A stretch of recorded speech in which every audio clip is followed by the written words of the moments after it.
Les gens dans le monde entier ont été programmés depuis leur naissance par des sectes chrétiennes pauliniennes pour croire que chacun des 4 cavaliers de l'Apocalypse dans la Bible amène la destruction.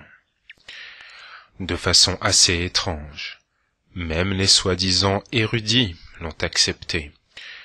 Parce que voici la citation tirée d'une encyclopédie connue dans le monde entier. Je cite, dans le chapitre 6 de sa vision apocalyptique des desseins de Dieu dans le monde, Jean l'évangéliste décrit 4 chevaux, signifiant la guerre, un cheval rouge, les conflits sociaux, un cheval blanc, la famine, un cheval noir, et la mort, un cheval pâle. Fin de citation. Historiens et archéologues ont prouvé que les sectes chrétiennes pauliniennes ont, tout au long de l'histoire, brûlé et détruit tous les livres et les documents historiques qu'ils ont pu localiser, et qui contenaient la moindre once d'information contredisant le christianisme paulinien d'une manière ou d'une autre. N'importe quel livre ou document contenant n'importe quelle forme de sagesse spirituelle ou de technique spirituelle venant du vrai Jésus, ou des informations très anciennes, comme le fait que la terre est ronde, furent détruits pendant les siècles d'inquisition et de livres brûlés par le christianisme paulinien. Par conséquent, puisque Saint Jean le mystique, Jésus et l'apôtre nommé Didyme, Judas, Thomas avaient tous eu une vision du futur, ils dissimulèrent tous leur vision de différentes façons. Jésus et Didyme, Judas, Thomas cachèrent leur vision dans l'évangile de Judas et utilisèrent des mots codes pour cacher leur sagesse spirituelle dans l'évangile de Thomas. L'évangile de Jean fut utilisé pour diffuser la sagesse spirituelle de Jésus, et Jean écrivit les révélations pour décrire ses visions. Saint Jean le mystique eut la vision de comment les paroles du nicolaïte Paul seraient utilisées pour fabriquer le christianisme paulinien. Ainsi, il déguisa la sagesse de Jésus et ses propres visions dans son évangile et dans les révélations, en utilisant le système de mots codes que Jésus lui avait enseigné lors d'exposés sur l'Ancien Testament. Ainsi, examinons maintenant les 4 cavaliers de l'Apocalypse, mais pas en utilisant les erreurs d'interprétation religieuse, fermées d'esprit et basées sur la peur donnée habituellement par les chrétiens pauliniens et les nicolaïtes. Utilisons une nouvelle façon, spirituellement satisfaisante et rafraîchissante, pour faire la revue des 4 cavaliers des révélations, en faisant preuve d'ouverture d'esprit.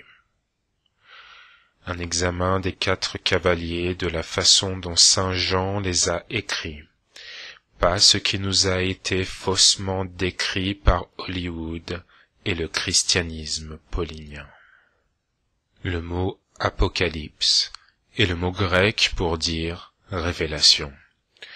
Donc le nom des 4 cavaliers devrait soit être les 4 cavaliers de la révélation des révélations, ou alors les 4 cavaliers d'Apocalypse de l'Apocalypse. Cependant, en lisant les 7 versets du chapitre 6 à propos des 4 cavaliers, ceux à l'esprit ouvert trouveront que, comme spécifiquement affirmé par Saint Jean le mystique dans les Révélations, seuls 2 des 4 cavaliers sont des tueurs et apportent la destruction. De manière à comprendre les événements actuels, laissez-moi vous donner les noms et les dates des 4 cavaliers de l'Apocalypse. Le premier cavalier est l'alpha ou premier messager des révélations, celui au légendaire cheval blanc, comme décrit dans le 2e verset, je cite. « Je regardais et voici, parut un cheval blanc. Celui qui le montait avait un arc et une couronne lui fut donnée, et il partit en vainqueur et pour vaincre. » Fin de citation. Comme bon nombre d'écrits anciens, les révélations furent écrites d'une manière qui décrit de multiples événements pour ceux qui sont sur de multiples niveaux de sagesse. Sur un niveau, ce verset décrit un événement en lien avec le Père céleste de Jésus venu des temps anciens.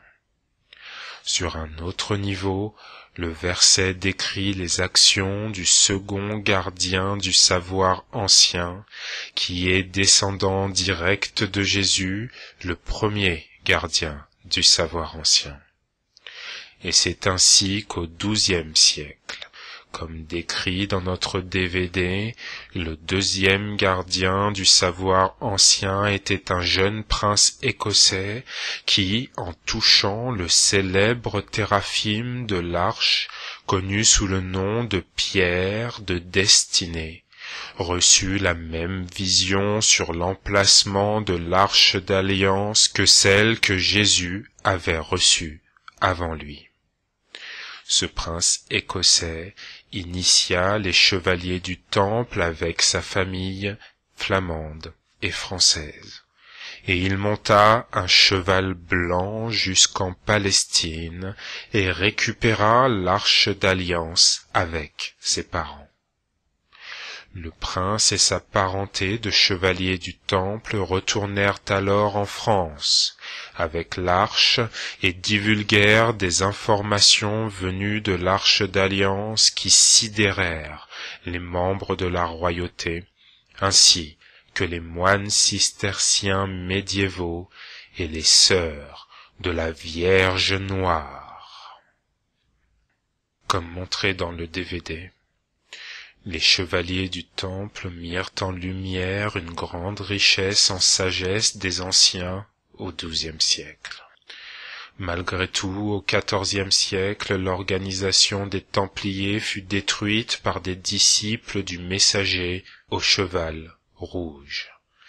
Mais les survivants donnèrent des copies de leurs documents à certaines personnes et leur enseignèrent la sagesse ancienne en secret pour commencer la période de la Renaissance.